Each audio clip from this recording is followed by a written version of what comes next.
Gusto niyo malaman idol kung paano mag-recover ng mga deleted messages sa Messenger or yung kahit na mga na-delete na dati-dati pa na gusto niyong ibalik sa Messenger ng mga messages? Well, ganito lang kadali yan. Stay tuned and watch the full video.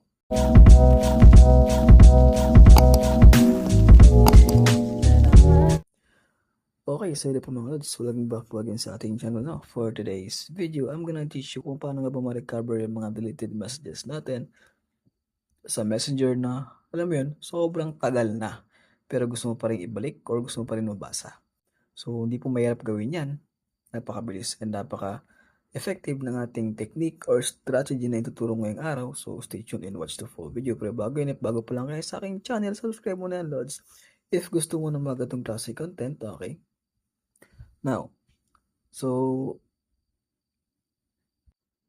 alam ko yung iba dyan, nagtataka, possible nga ba talaga ma-recover yung mga old deleted messages? Eh, di ba na-delete na nga, di ba? So, possible nga ba talaga yon?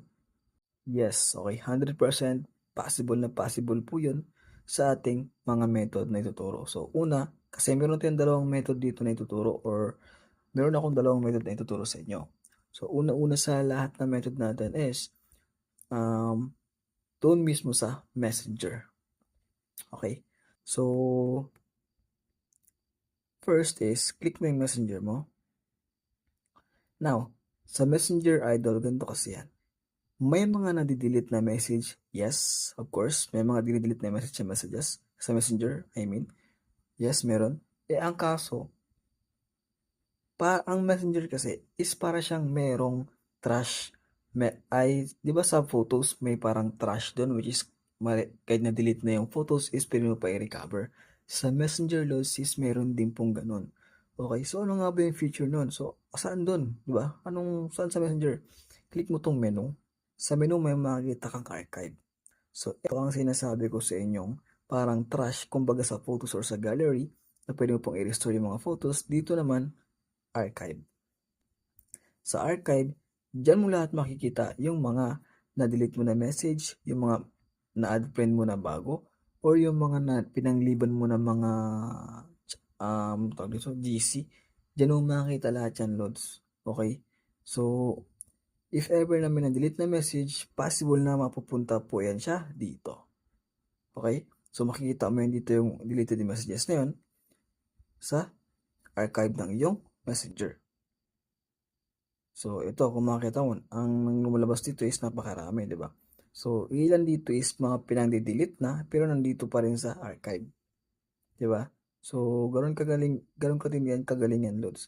Pagdating sa pag-recover ng message, sa messenger lang mismo, pwede mo nang gawin yan. Gamit lang ang iyong punta ka sa archive, yun, sa archive lang. Lang kadali yan, di ba? So, ngayon, kahit bago na i-update yung Facebook mo, matik, meron ding archive yan. Automatic na yan. Okay, walang problema sa mga ganyan. Basta, if ever na wala dito sa archive, yung mga expected mo na message na delete, like wala rin sa archive, di ba?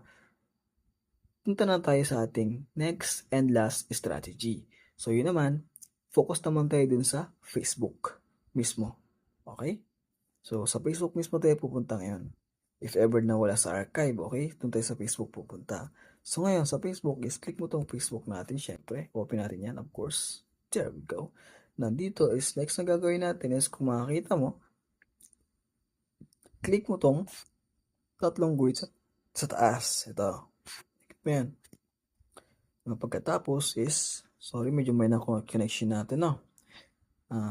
Kailangan natin ng patience nandito. Sige, kung makita mo yung signal ko dyan is halos 1 bar lang.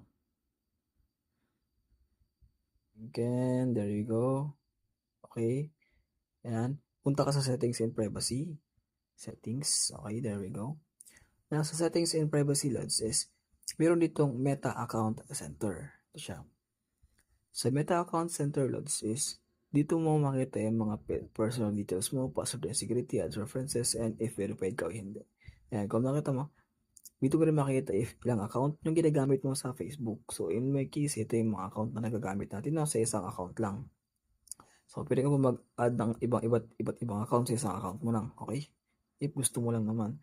But that's not our tutorial for today. Ang tutorial natin is paano nga ma-recover yung mga deleted messages sa Messenger. So, kung makikita mo sa settings is merong connected experience, account settings, and more from Meta. So, focus po tayo sa ating account settings. Sa account settings po, may nakalagay dyan na your information and permissions. Okay? So, click mo lang yan. Ayan. Kung makita mo dito, sis, may nakalagay rin dito na export your information, access your information, search history. So, dito kung makita mo, click mo access information na to. So, kapag walang nakalagay dyan na settings na pwede mong galawin, subak mo yan, punta ka sa export your information.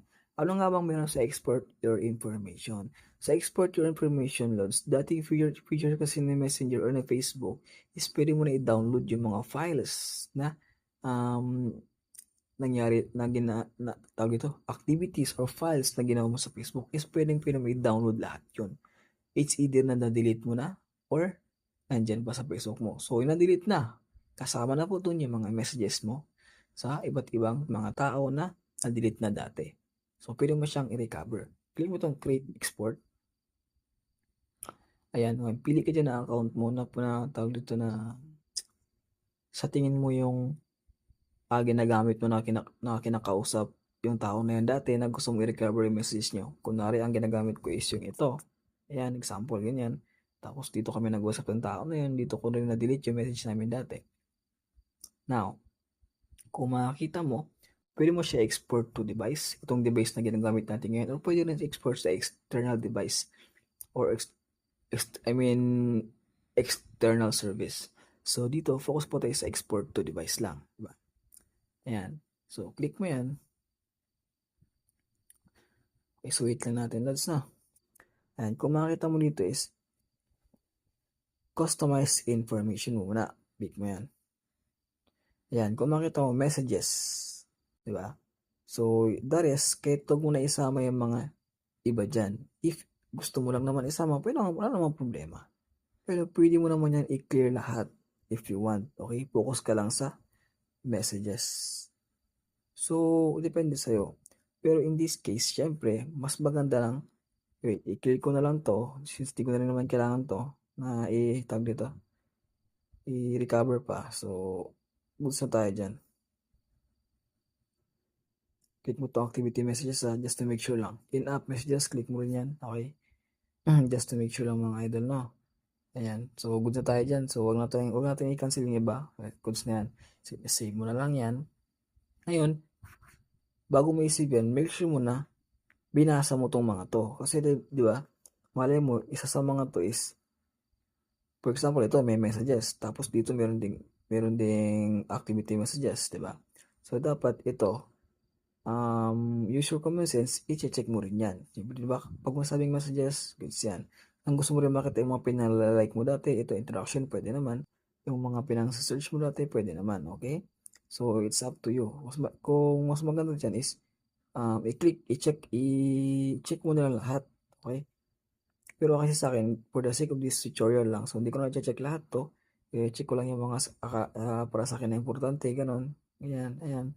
Like this one, ayan. And then, basta ang pinaka-importante dito is yung messages. Ayan. Ngayon, click mo yung save. And we're good to go na. So, date range, kung kailan mo gustong, kunwari, delete mo yun last year pa. Click mo na tong all time. Okay? Para nang mula nung create yung Facebook mo, yan i-download yung mga information mula nung create mo yung Facebook mo. So, ganoon din katagal. So, from day 1, kumbaga. Ayan. So, ito, HTML mo na lang. Mga goods na tayo dyan. Media quality, medium quality mo lang para mabilis mag-download. Then, start export. So, syempre, kailangan mo ng password dyan para ma-export mo yan. So, lagyan natin yung password natin, no?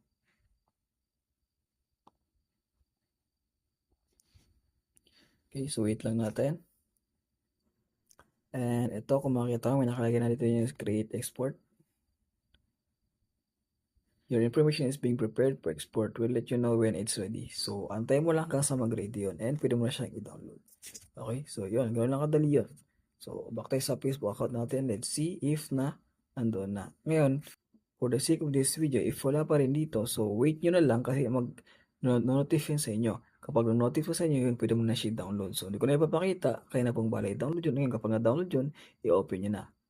At then, doon nyo na makikita yung mga old messages nyo or yung mga old activities nyo sa Facebook. including yung mga deleted messages na matagal yun na na-delete. Okay? So yun lang. Kung nakadali yung loads, if like the video, please like, hindi na magtatagal pa. Till next time. Peace out. Keep safe, everyone. Bye-bye.